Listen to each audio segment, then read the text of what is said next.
chat box, which is an important place. We're going to be using this quite a lot. All right. And I want to show you that there are 3 basic ways that you can watch this webinar. So you can pick the one you prefer. Some people are going to be at a computer, and this is going to allow you to have maybe one tab for the webinar and maybe want to try the tools on a separate tab. That's one way to do it. Or maybe you can just stay on the webinar and test later, try the tools later. It's up to you. If you have 2 devices, maybe you have a cell phone nearby, you may watch maybe in the computer and try the tools in your cell phone, in your tablet. That's another possibility. If you are watching this from your phone or from your tablet, I do not recommend you to try the tools, because maybe you're going to go to the tool and then you lose the audio, and then you lose part of the webinar, and then it's a bit harder for you to go back and forth. So if you're on your phone or on a tablet, just follow along. We're going to demonstrate things here. Okay.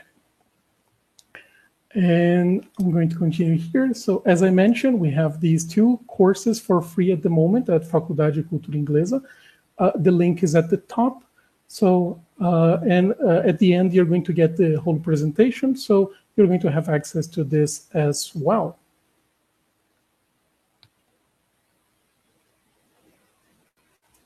And the first thing I want to play, you probably know this game, Never Have I Ever.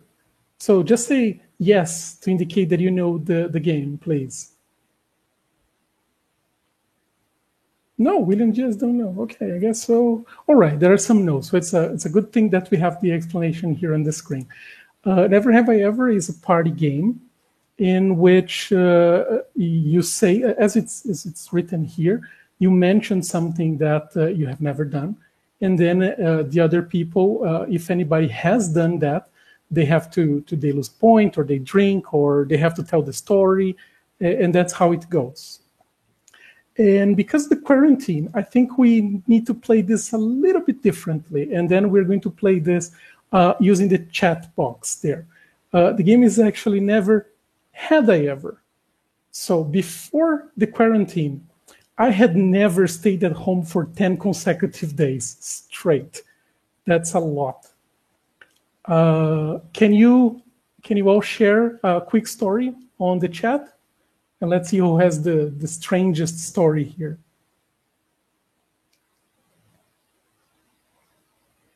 I'm going to check.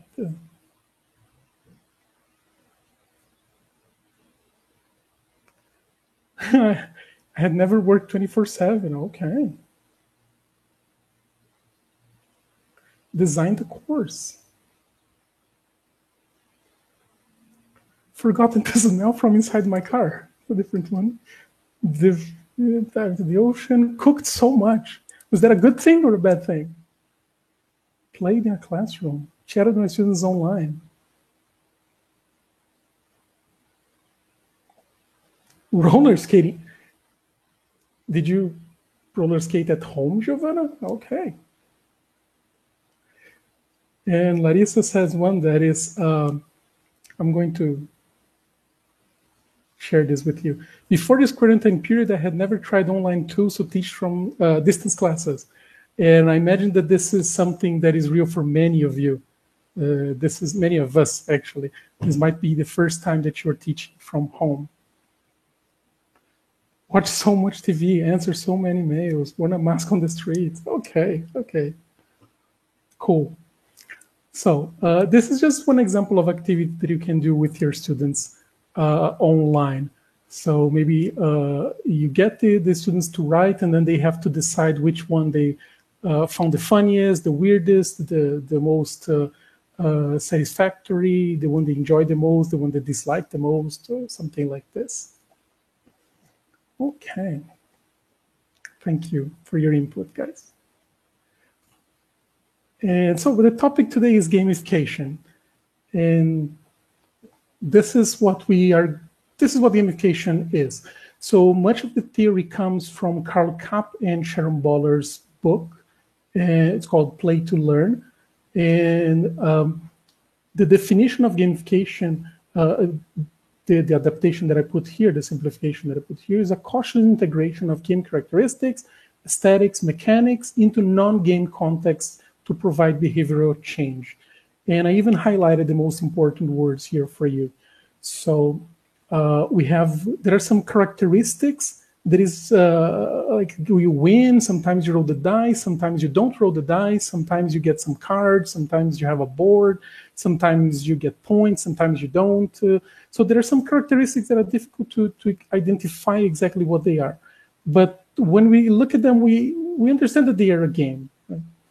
And there is a certain aesthetic that we come to identify to a game. So we look at a game and say, okay, I can look at this and I know that this is a game. This is not something else. So this looks like a game at least. And many mechanics that exist that help drive engagement. So players want to play the game because of the mechanics and they want to know how to operate this. And we can bring this into the non-game context. That's where we work, right? We are in the business of teaching English, so we're not in the business of games. And we might want to use games to improve. Can everybody hear me? I notice many people are complaining in the chat that they cannot hear me. Okay, so maybe it's a problem with their audio, okay. So as I was saying, we are in the business of teaching, and we might want to resort to gamification and game mechanics to incorporate into our teaching so that we improve the quality of our lessons and improve the results that our learners get. And hopefully we make it better, we bring them a better experience, we provide them a better experience, and they enjoy it more. And the last part is to promote behavioral change. And I know that behavior maybe sounds a little bit bad for us in teaching. We don't associate this word. We don't have a very good connotation of this word. So I want to start from there, from the end. So to start, what is this behavioral change that we're talking about? So the behavioral change, when they say it, it comes from Kirkpatrick's evaluating training programs. This is actually, as the book cover can show you, it's not a new book. It's from, I think, the 50s or the 60s, the start of this theory. But essentially, you have 4 levels of assessment, Kirkpatrick puts it, and behavior is one of them. So the first level is reaction. This is, you want to see if people are enjoying the course, if they like to participate in whatever you are doing in the training program that you are providing with them. So I think we do this quite often with our learners. We have satisfaction surveys. We ask them how they're doing, or maybe the secretaries of the school call students and ask for feedback. And so this is a reaction. Learning is basically what we do a lot, like we test students. So we want to see how much they've learned, how much of the content they can, that we provided them with, they can keep, that they have with them at some point in time.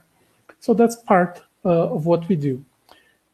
But actually what we want is not that they show a good grade on the test. We want them to have changes in behavior. We want them to go into real world and to use what we taught them, use what they gained from the class into the real world. So we want to see a change in behavior. So if they are just using the language in a test or in the classroom, but they are unable to perform in the real world, how much behavior, how much has it changed in terms of behavior? Not that much. And this is the part where we want them to change, right? We want them to apply this. And the last one is results, which is if they applied, so if they have enjoyed the course, they have memorized, they have understood, they have grasped the concept, they have changed their behavior, has it led them to a better result than if they had not done anything? And normally for us, the answer is a resounding yes. It's hard to measure how much, but we know that usually people who are proficient in English, they have better salaries, they tend to have better professional outcomes and professional, they tend to get better advancements in their careers. So this is basically the way it goes. So I'm going to continue. So I'm going to go back. So when we say changes in behavior, so we want to see them change the attitude that they have in their life. So we want them to use what we are teaching them, basically, not simply memorizing for the test. Okay, that's the behavior here. And I'm going to go ahead and I'm going to explain and actually give you a disclaimer. Part of gamification is called structural gamification, is an area of gamification that may be your biggest contact with it. It's all about giving you points, and then if you get to 100 points, you go up a level, or you have an achievement. You have some leaderboards, so you have 50 points, and then a person gets 52 points, so you want to get better, you want to get ahead. This is structural gamification, and some places go even further as to giving prizes, stickers, etc. It exists. The activities we're going to have here, they do have scoring, they do have, sometimes they have achievement, but I have to say that this is not the most important part. This is, it maybe helps them get to it, so they get there quickly. It's an extrinsic motivation, but it fades very quickly if that's the only gamification strategy that you use. So you will see that whatever game we play here or whatever fun activity we do, the points is bragging rights. Like there is no prize here. It doesn't matter if you win or lose, as long as if you participate in the experience, at the end, are you better than what you were before the experience? Are you more proficient at what you're doing? Do you know how to do this better? Then you win, and the rest is just bragging rights. Okay.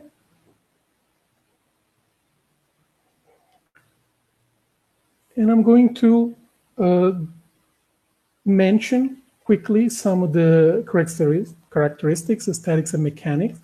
And I'm going to do it like this. We're going to take a look at some of them, and then we're going to play some games, and then we're going to go back and forth, okay, so that we can mix theory and practice together. So the first one that I want to discuss with you is rules and goals, because that's, I think, an important part of what we do when we are teaching. We want to have, or we need to have, clear goals. What am I going to do with this class? What do I expect learners to do at the end, or be capable of doing at the end of my class, at the end of my unit, at the end of my course? And this is something that for games, it's a given. It's very quick. You play a game, you know where it's going, you understand what you're supposed to do, or at least the winning state. This is something very clear. If you've played Tetris, you understand that you have to make the blocks disappear. If you lose when the blocks get to the top, or when you play Candy Crush, you have a limited number of rounds that you can play. And we could stay here forever discussing the goals. But in general, games are very clear with their rules. The goals are attainable, and this is something that we should strive for in our lessons, not to make it too difficult or too easy. And whenever you use a game, or whenever you use a gamification strategy, please make sure that it's aligned with your lesson objectives. Do not play a game just because it's fun. We're not in the business of entertainment. We're in the business of teaching. We're in the business of education. So whenever you use any entertainment strategy or that derives from entertainment, it has to be aligned. It has to corroborate with what we're doing. If it detracts from what we're doing, just don't do it. There is no point. Just entertaining learners just for the sake of it. And originally, when I prepared this workshop, I was going to show you this timeline. Actually, it's a card game in which you get some cards that are like this, and then you have to guess the year and make a timeline. So, of course, it doesn't make sense if you use this one, the commercial one, in your classes. Maybe you have to create some cards. But considering we are going to do this online, I'm going to show you some cards in Quizlet. I think it makes more sense. So I'm going to change here. I'm going to share my screen. Couldn't be a good motivation to play a game just for fun. We're going to go back to these questions later, okay, Silvia? That's a good question. I'm going to share my screen. And can you see Quizlet now? So just give me some feedback that this has loaded for you. No, not yet. Okay, now white screen.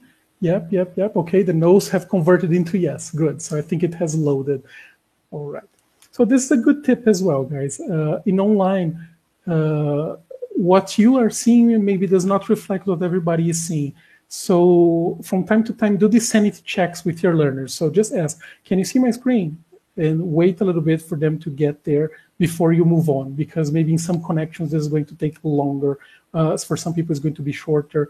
So give them a couple seconds before you move on, just like we're doing exactly now.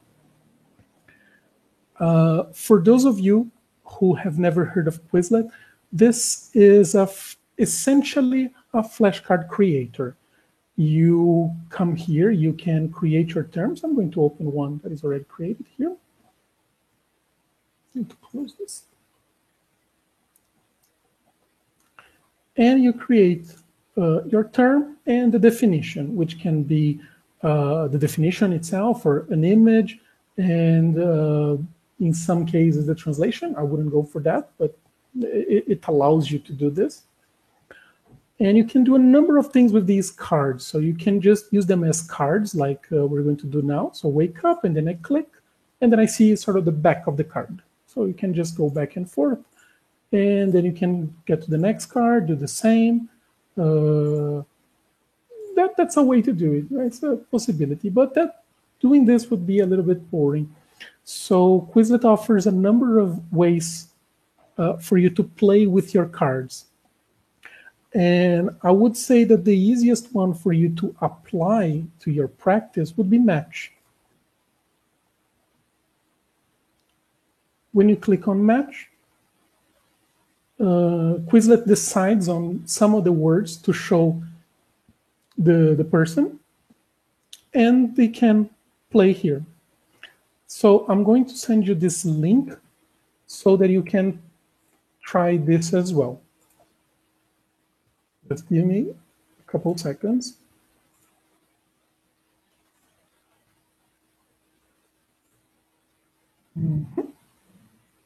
So as I mentioned, if you're on your phone, I think it's better if you just wait and watch me play this.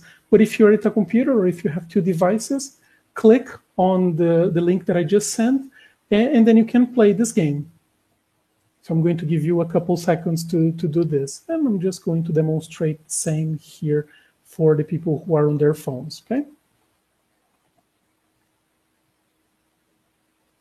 So the link is normally at the top of the presentation.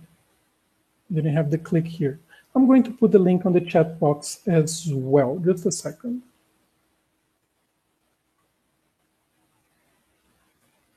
So if you haven't found it on the screen, you can click on the chat box as well. So going back here to the demonstration, I clicked on Match, and then I have Start Game.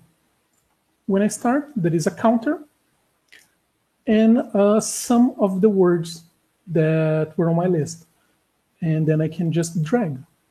So where is take a bath? It's here. Take a shower, it's here.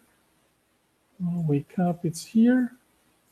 Clean up, and let's make some mistakes here. So what if I do this? This added 1 second to my timer, and it was very clear feedback, wasn't it? Like red, and then it goes far away. So I understand that this is wrong. So for the learner, there is nothing indicating me verbally, this is wrong, etc. No, I just visually, instantly, I get the feedback that, okay, this was wrong. And when I get it right, it disappears. So I know that I understand. It's gone. Everything is there. And I mentioned that there is a leaderboard here. And maybe if I refresh, there will be more people in the leaderboard, but that doesn't really matter. So I just reopened the game, and you will see that some terms are different.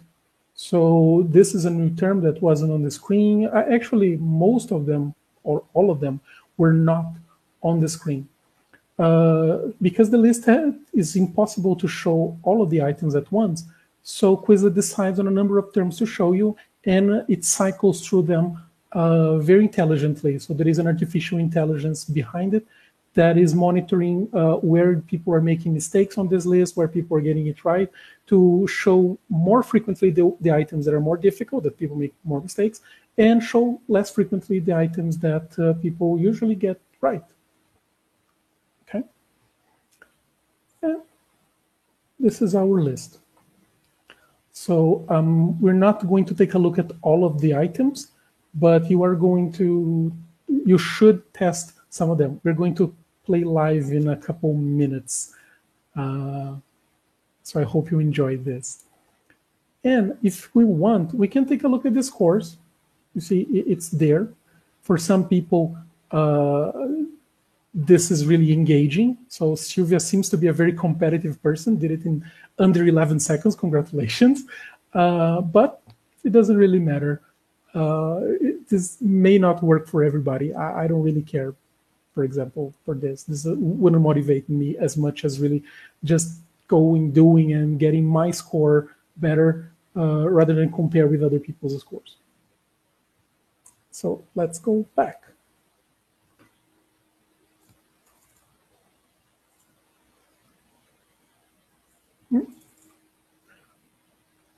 Okay. Are we back to my presentation? Okay, great. Lots of positive responses there. So we are back. Great. So this was about rules, essentially, rules and goals. So it was very clear to understand where the game was going. And I just want to discuss how this game should be used in class, or one suggestion of how to use this game in class. Because, okay, it's a nice game, it's fun, it's engaging, it's very easy to understand, it works well, but this is not the whole class, and this doesn't help with many of the parts of our lessons that we have to provide students with. So I just created here sort of some activities structured and how I would use Quizlet. So, for example, I would introduce the topic. So I'm imagining that this is an elementary group, right, because of the topic. So just to comment on my normal routine out of the pandemic, present the language items and the basic structure. So I take a shower, in the morning, in the afternoon, depends on where you are. And once we need to practice, that's when you play the game. So that's the good moment to play. So I wouldn't introduce the items via game. I would introduce them in another way, and then speaking or showing the images, drilling the item, and then for them to memorize, they would play the game. And then they have to practice, so they can talk about their routines. And I know that speaking is not as easy in an online platform than it was in the face-to-face classroom. But if you have been teaching online, you have been developing techniques. So you get volunteers, you ask people to, maybe one person to do it, or depending on the platform you're using, they go to separate rooms and they practice in pairs, in trios, etc. So this is an important part. Do not skip speaking in your lessons just because you're online. Okay. So Swellen is asking about the rules of the game. So Quizlet Match is the one we were playing. Okay. And then, of course, provide feedback. This hasn't changed. If you were doing this before, you have to do this now. They still need feedback. They still need to know where they are making mistakes and where they are getting things right. So you need to praise them and give some feedback for them to improve. And then at the end, I would have this contrast. I'll say, guys, but now the quarantine, COVID, etc. So normally I take a shower in the morning, but now in the quarantine I don't take a shower. It's not necessary. Why? I'm not seeing anybody. Just joking. Just joking. I am. And then they can contrast this. They can write this. They can share with the student, or maybe you can have them create the routine but invent one lie, and then the others have to decide which one the lie is, and so on. So basically what I wanted to highlight here is that the game is not your lesson. The game is part of your lesson, and it must help you get to the end of your lesson better. And in this case, I just wanted to get students more familiarized with vocabulary. So I wanted them to incorporate the vocabulary easier and more memorably, so that they would be able to do the next steps of the lesson more efficiently. And if they don't remember the vocabulary, they're going to have a hard time producing the sentences. They would have to refer to book or to their notes all the time. So I wanted to get this into their heads, and then they memorize, and then they can practice it better. I'm going to go ahead to the next one, the next characteristic, which is challenge. Actually, characteristics in plural. So challenge and emotional reaction. These are very important characteristics of games. So if you don't care about the game, if it's not fun, if you don't have any reaction to it, you're not going to continue playing the game. Probably it's boring you. And this is something that we strive for in classes. We want them not to feel apathy, which is low challenge and low ability. And this guy here, I am not going to try to read his name. The first name is Mihaly, but the last name, as you can see inside the O in flow, it's a lot of consonants there. So I don't know how to pronounce the name. But the psychologist created this chart, very useful chart that you can see here, that helps us understand what happens to the learners depending on the challenge that we provide. So on the vertical axis, we have challenges from low to high. And on the horizontal axis, on the x-axis, we have the level of ability of the learner. So as you can see, we want mostly to be in the flow area, in the yellow area, in which you have high skill. So the learner is good at doing whatever they are doing, and the challenge is high. That's essentially where we want to go. We don't want to make it easy all the time, because if it's easy, it's going to lead to, as you can see, apathy, boredom, and maybe relaxation. Relaxation would be positive at some moments on your lesson. But most of the time, you want to have the challenge, which is at least at a medium level, and usually high. Some of the things that you need to worry are, if the challenge is high, make sure that they have high ability. Otherwise, as you can see, you're going to get anxiety. And we are in a very strange situation. So I think everybody's a little bit more anxious than normal, regardless of how anxious you normally are. I think we're more anxious than usual because of the quarantine. So we don't know when we're going to go back to normal, if there is a normal. So make sure you don't get your students more anxious, because this is going to hinder learning and not promote learning. And depending on the stage in which you are going to want to control these variables of challenge and ability. So make sure you use this chart to do this. And we are going to continue with Quizlet for one more activity. Do you know Quizlet Live? This is going to be possible only for people who are at this time in their computers, or they have a second device, because this requires you to play at the screen, etc. So if you cannot play, that's okay. I'm going to put in the screen here. So once again, I'm going to share my screen. So let me know when you can see my screen.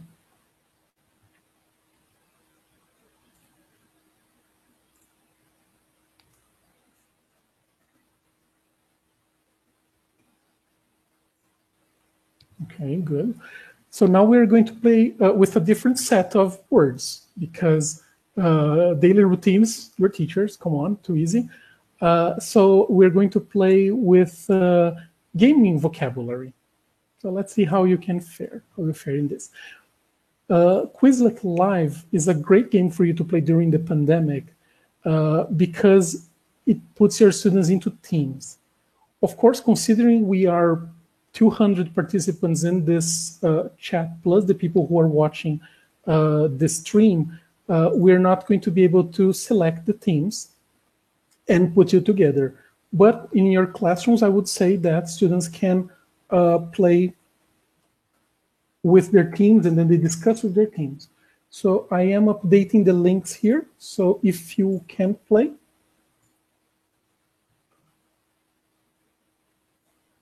I just updated the link for Quizlet Live, and the link is also on the chat. Ooh, 14 players already. I'm going to get a second screen.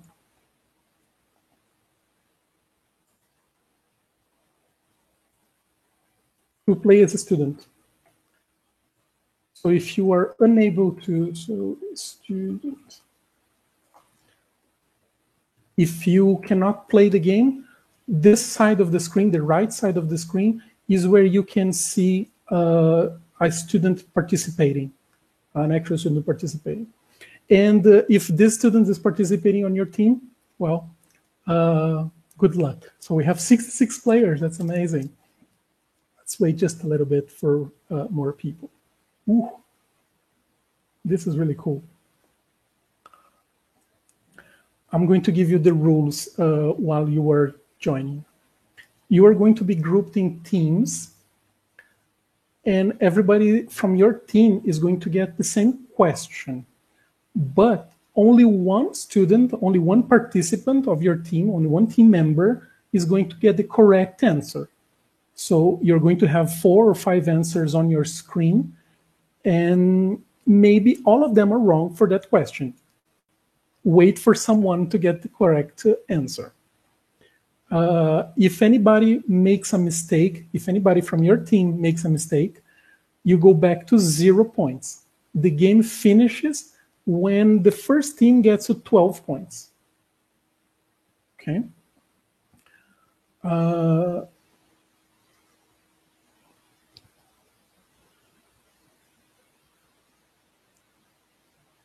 So I'm going to start the game with 88 players, and let's see how this goes. Just created a game.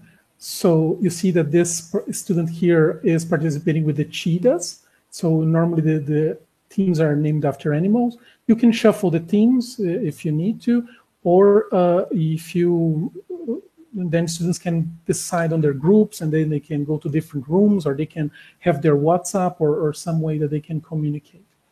And whenever I click start game, the questions are going to show up. So remember, do not answer just because you want to answer. Otherwise, you're going to get your score back to 0. So let's play it. 3, 2, 1, play.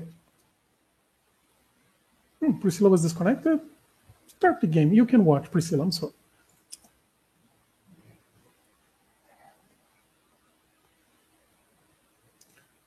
So the teacher screen shows the scores of all the teams. Oh, so many teams.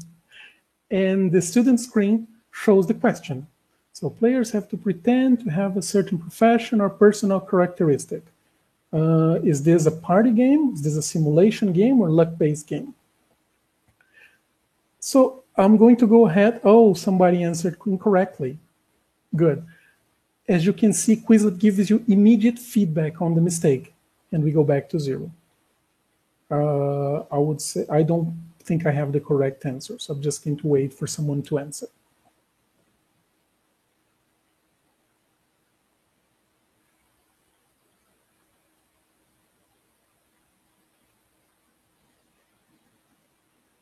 We made the same mistake again. Okay. You need exactly 2 people to play.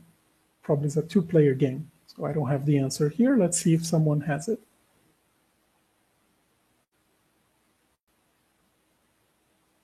Two-player, fantastic. Players devise plans to achieve victory. These games usually have zero randomness. Maybe strategy? Oh, okay, good strategy.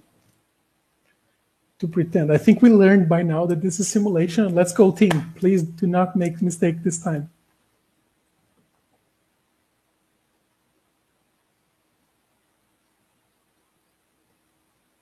Good, we learned. Players need to roll 1 or more die, the result of the die. Okay, so probably, is this a dice roll? I don't think that's the definition.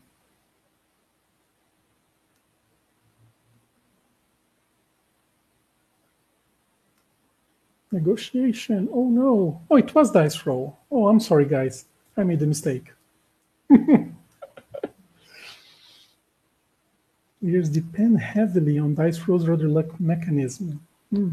I don't have the answer.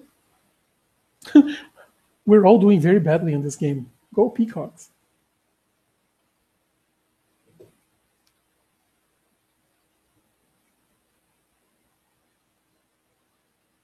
So this one is the dice roll.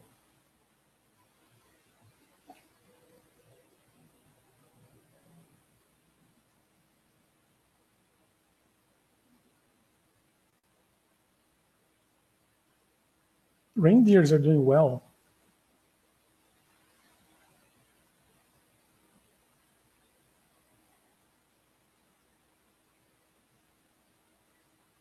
This is competitive game.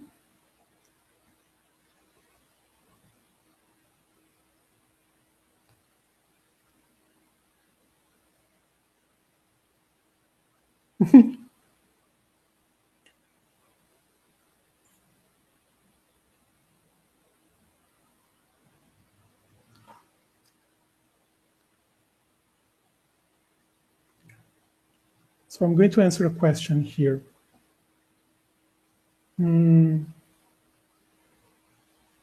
How can I use this with my students? I would say exactly like this. You display the game.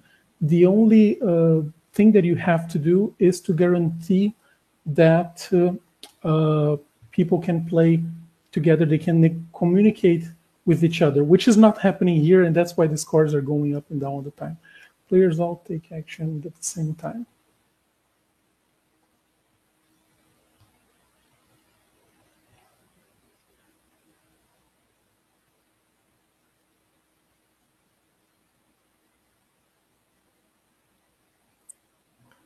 And I think the point of the game is already done now. Whenever we make a mistake, we get the feedback. And at the end of the game, each group gets the feedback from their mistakes and from what they have learned from the game. So this is the way you can play this.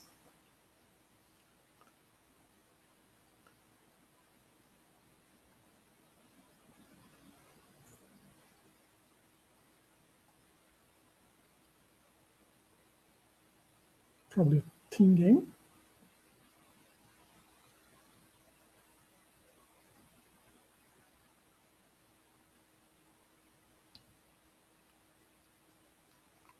Exactly 2 people. Okay, I finished.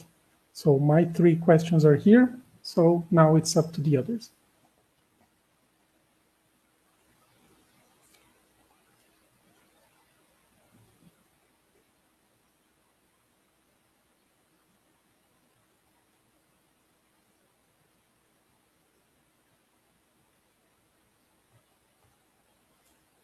So I'm going to wait just 1 more minute. And if nobody has finished, we'll move on. I think people understood already the game. And then whoever is winning at 542 is going to be declared the final winner with bragging rights. That's it.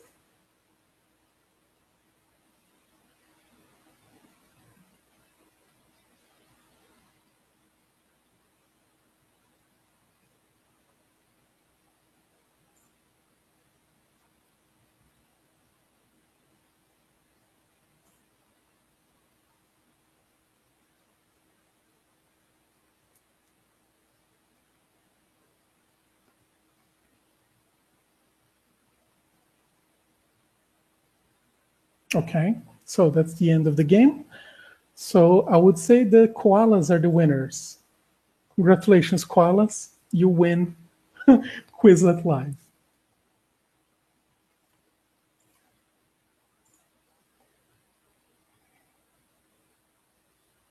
So I'm just going to close the game. And I'm going to go back to my presentation.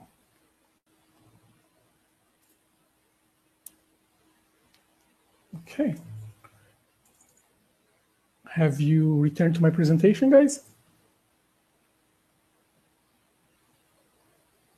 Okay, good. So if you enjoyed Quizlet, there are lots more that you can do. And even on YouTube, you can find the unconferences. They had to, and then you can watch some of the events and learn how to use more Quizlet. And I'm going to go on with the presentation with more characteristics. And the next one is interactivity, which sounds simple. Like, yes, you need to interact with this, but it makes sense that if I interact in a nice way, if I like the way that I interact with the game, this is going to help engagement. And as we know that the more engagement, the easier it is to learn something, or the easier it is for me to want to learn something, and this will eventually lead me to better outcomes. And interaction also helps us restrict the focus of the game. So, and restrict the focus of the attention of the player. So in the game that we just played, basically we restrict the amount of possibilities. You had 3 possible answers that you have to pick out from, and you just can select one. You cannot write, you cannot say, you just click or you tap on the correct option.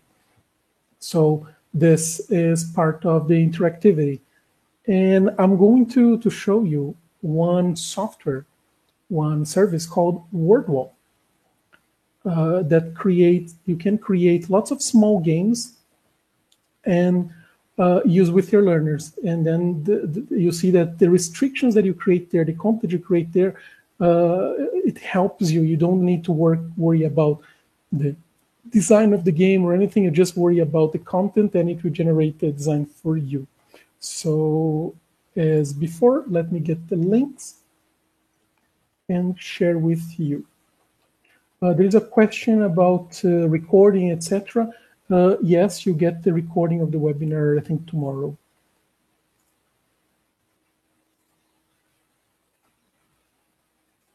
I just added the button for WordWall.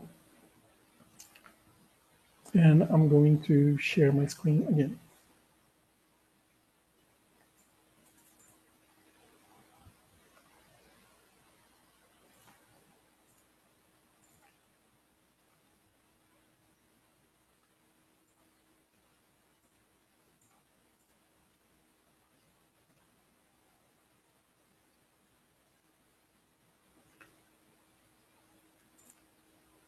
Is everybody seeing my screen? Yes, good. So I'm going to show you 2 games. The one I shared is exactly this one. This is a non-scored game. Basically, there is no points, no winning state or anything. It's just a set of cards for conversation openers that you can use with your learners, or they can use in pairs, in trios to discuss. So they have some conversation openers. So the game here is, I presented some conversation openers, and I want them to get better at using them in conversations and discussions. So we set a certain topic, and they have to flip a card and start a discussion using the card.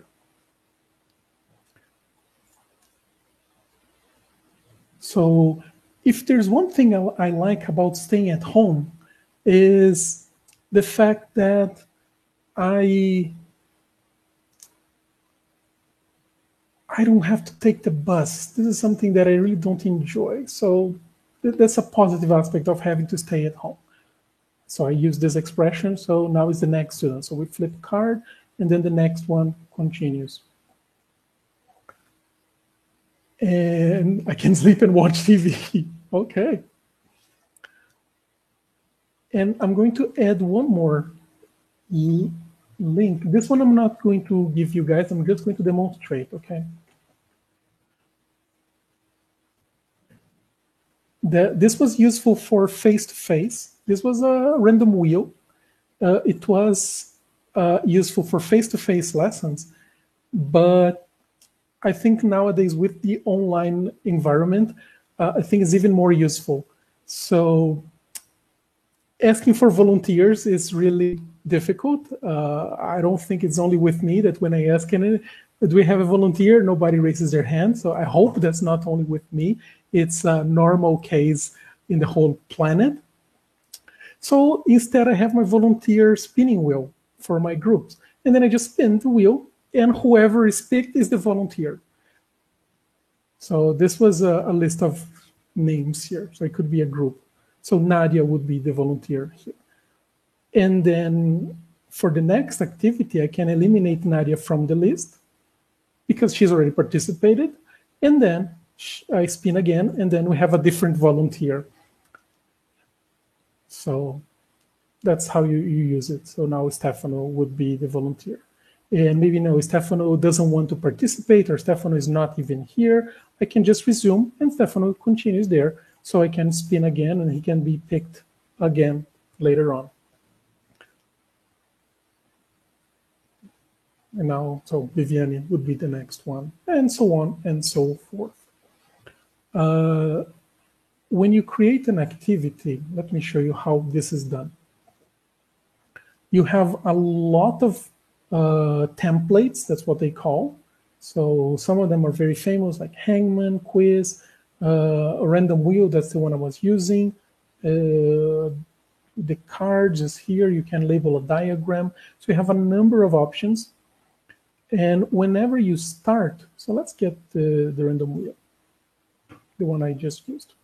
You just put a title, the instruction that goes in the center, and then you start adding the possibilities.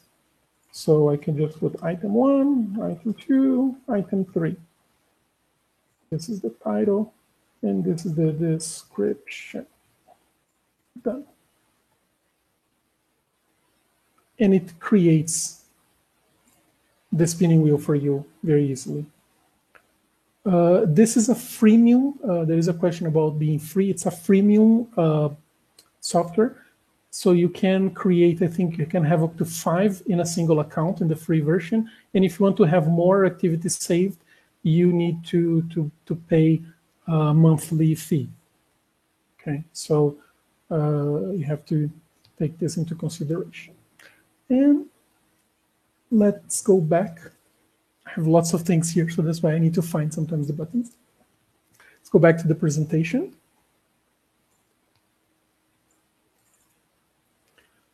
Because I still have one more to show you.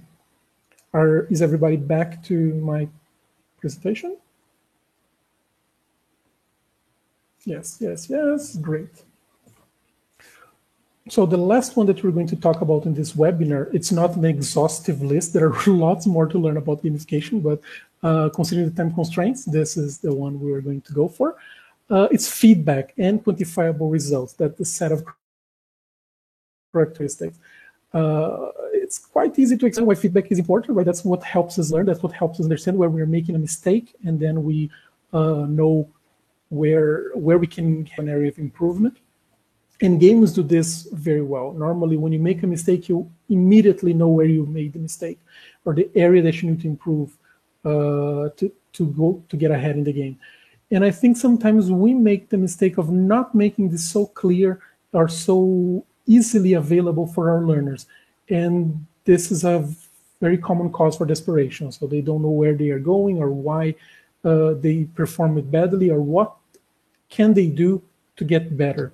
So this is a lesson for us. So as you noticed in Quizlet, it was very easy for us to identify, okay, did I get it right? Did I get it wrong? In WordWall, it would be the same for any game that has a right or wrong answer. So this is a lesson that we can bring from gamification. And whenever you use a game, this is going to help you identify right and wrong and identify the areas of improvement for your learners. And to give you an example of a good system of feedback and quantifiable results, I'm going to use quizzes. Quiz is the word, the plural of quiz, and also quizzes, the last service. There are two competing services here, Quizzes and Kahoot. I decided to go for Quizzes. It's less famous than Kahoot, but it's more pedagogically oriented. There are some more pedagogical tools there. So once again, I'm going to share the link with you. So just give me a second.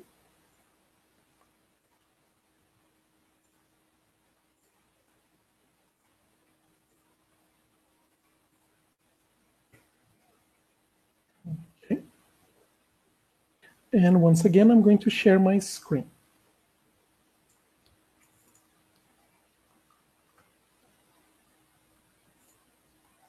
I can close this. And this is the way quizzes work. So you can find a quiz or you can create your own quiz, you can have your reports, etc. So this helps you a lot. So I'm going to go ahead and show you why, one thing that I like about quizzes. So my name is, I'm going to put Ivan. You can put some music, memes for students with hearing problems or sight issues. Maybe you want them to be able to read aloud so that they can get this auditory feedback. And I think I just had something really silly. For students who cannot see, they get the auditory feedback. Yeah. And sound effects just for more fun and more game-like aesthetics. So an incomplete existing name. So no.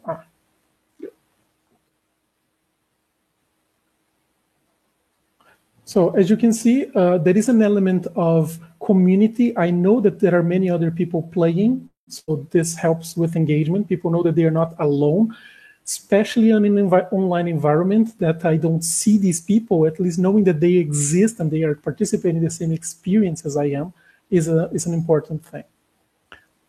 So I can start. There's all this auditory feedback. Very visually, it looks like a game. I'm just going to deactivate the sound, otherwise it's difficult for me to concentrate. This is about inversion, so it's a really hard topic. But you can see that there is if you get here, I think 3 answers in a row, you get more points, you're on fire.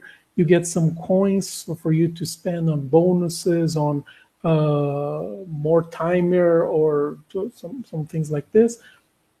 But essentially, it's quiz. You can see multiple choice, 1, 2, 3. But it's much better than having the question on paper, A, B, C, D, check the correct answer. It just looks more engaging, and it gives me the feedback when I make a mistake or when I get it right. So this helps learners. So let's just click number 2. I very clearly know that this was wrong, and then I can see the mistake. And then I can go back and understand what I was supposed to have said. And I have some memes in between so that I get a little bit calmer, and then I know where I am in relation to the others. So 0 points for me. So let's just click. Oh, accidentally clicked right. So streak went up. I have my place here, went up. I got some coins. and so on. So I'm just going to click on some of them, and I'm very bad at random clicking, as you can see. If I get 25% correct, that'll be enough, but apparently not gonna happen. Slow down, because I'm doing it too fast and not getting the correct answers. Oh, I got a power-up.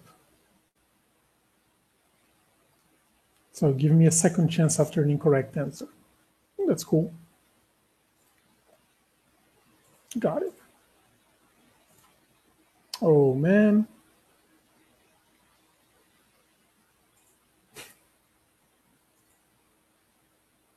You haven't used immunity. Let's activate my immunity. So I'm immune to an incorrect answer, and then I get another power-up. Ooh, half of the incorrect answers to disappear. Let's try this. And now let's see if I get it correct. Oh, I got it incorrect yet. Choose answers in a row. And 3 answers in a row. I was on fire, and this is the end. Redemption question. Reattention, I don't know. Let's try this question. Oh man, got it wrong again. Slow down. And that's all done. So the student can see the performance, they can see how many correct, incorrect, their average time, their how many questions in a row they got correct, and they can review the items so that they can study. So they can see that these as in a flashcard, just like in Quizlet. So they can look start, and then they can just flip to see the back and say, no, I need to review. I did not understand this one. Okay, this one was easy for me, so I got it. So I can decide which one needs review, which one I don't need a review. Let's just finish here to demonstrate. So I can just see just the ones I want, so I can do it here in the options. Exit, yes.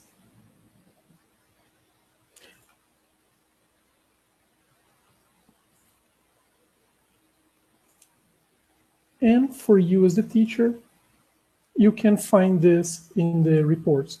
So you can take a look at how your students are doing. So you can see the accuracy. You can take a look at some of the what they made a mistake, which question they got correct, which question they got wrong. So this is how you can do it. And it's very easy to share this as a link so that students can do this on their own time.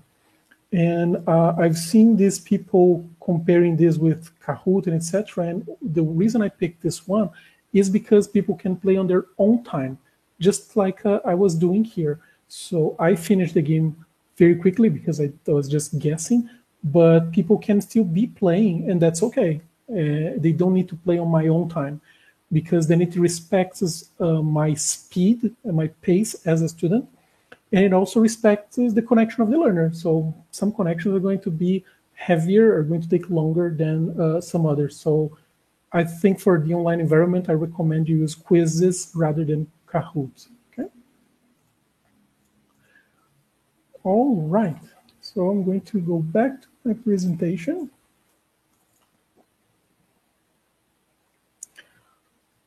And I'm going to give you the link to this presentation here.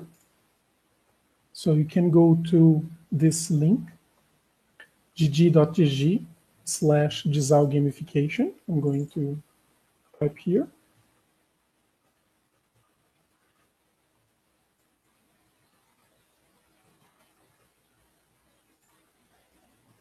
You can get a copy of this presentation. I'm going to type it here as well on the chat box. So this may be very helpful. And there are some other suggestions in the presentation that you can take a look later. Now I want to take a look at the questions because we have just run out of time. So let's take a look at the questions and let's see what we can answer.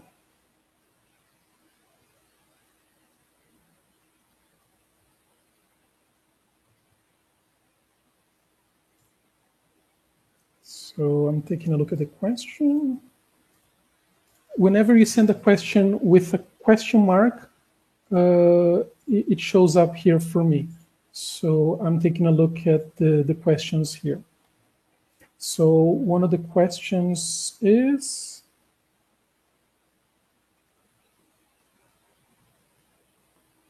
could it be motivation a good reason to play a game just for fun? I don't think so. I think a lot of the things, we have very little time in class, and I think we have to do the two things together. So if something can be fun, let's make it fun, but we need to be pedagogical. We don't have a lot of time with our learners, and we have to make good use of this time. They can have fun on their own time. So if you have to make a choice between fun and learning, go for learning. I think that's what I would say. But try to connect the two, try to use the two together. Let's see more questions.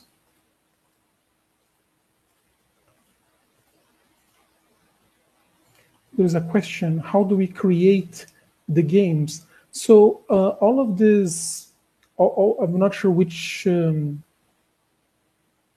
was being talking about, but all of the tools have very easy creators, and they all have a help button normally at the right-hand side.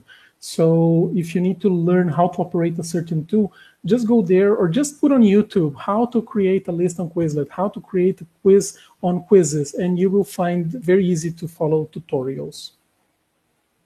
Would you mind showing us how to put Quizlet in English? In the bottom of the screen, you can change the language. How many students can we play with? I have never seen a limit that in a normal classroom we break. So Quizlet Live, you saw we have like 70, 80 people, and the other ones can have like the same number or more.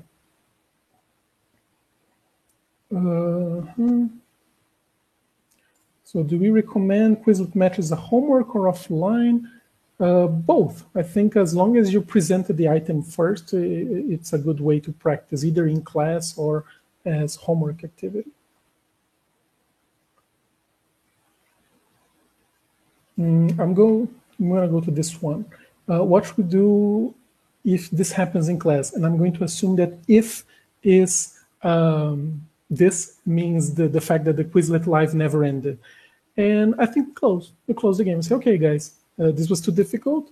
Let's take a look. Let's review the items together. And then maybe you play later on, we play again. So as long as they've learned something, they've learned what you were teaching them, that's okay. Don't need to go until the end of the game for it to be relevant. The experience is more relevant than the result anyway. How do I get the game? Are there ready games or we prepare them? All of the tools have already many ready-made things by the community. So before you start creating something, search for it first. So go to quizzes and search, go to Quizlet and search, because you probably will find something very similar to what you want, or maybe exactly what you want, and then maybe you just want to change a couple things.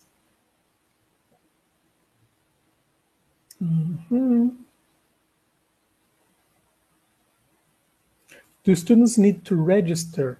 Let's see, for Quizlet, no. For quizzes, no. For Kahoot, no. For WordWall, no. So none of the tools shown here, the students don't need to register. You as a teacher, yes, but not the student.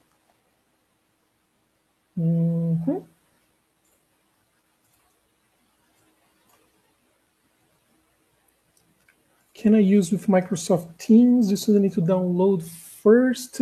On their phones, normally students need to download some things, but I think all these tools you can use on your phones. Is gamification more suitable for teens and young people? No, definitely not. at Cultura Inglesa, I work with all the levels and with all the ages, but I don't think that this is necessarily better tool or most suitable for teens and younger learners.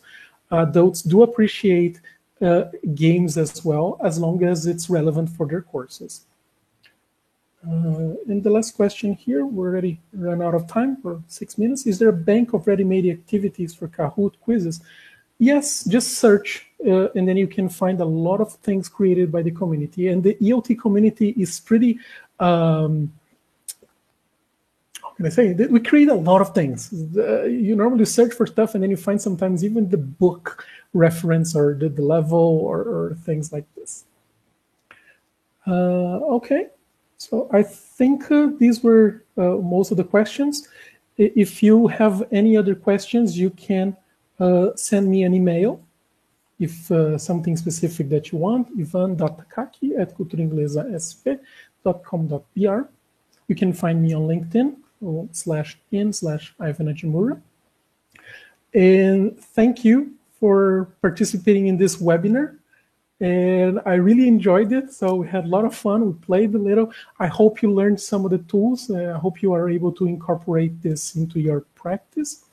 And if you want to continue studying, especially for this moment, I definitely recommend you enroll on our courses at the Faculdade de Cultura Inglesa. We are offering 2 courses for free for English language teachers.